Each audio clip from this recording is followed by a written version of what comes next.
chiripa listing Lusa ndapika witi msochi Gamba guru baba Natasha G.Samuel Singuje ndakabva kuBed Bridge mwari wangu ndati musafe mandirasa sandikanganwe imimi ndimi mune nyasha zita rangu ndati ndonzi baba Natasha saka ndangoti baba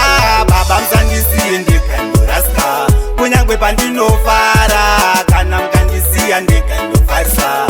ndangoti baba musandisiye ndekandorasika kunyangwe pandinofara kana mukandisiya ndekandofarisa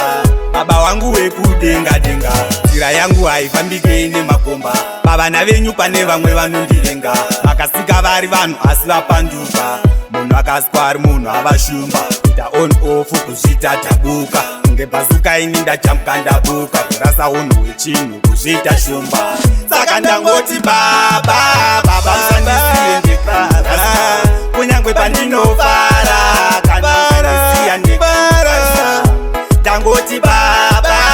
musandisiye ndekarasa kunyangwe pandinofara kana mukandisiya ndekarasa nyika yenyu yazoparara uyai muoni nyangwe pandoenda rimarawa ndisandichaoni kandisiya ndiri ndega baba ngazvigone ndimi wanovimba naye baba saka taimuoni zvikanzi baba muriko kudenga hanzi ndimi munoona ndimi munotonga saka ndapfugama uyai kundosamatenga kundirire ndiribude mugomba rine shumba saka ndangoti baba musandisiye ndekandorasika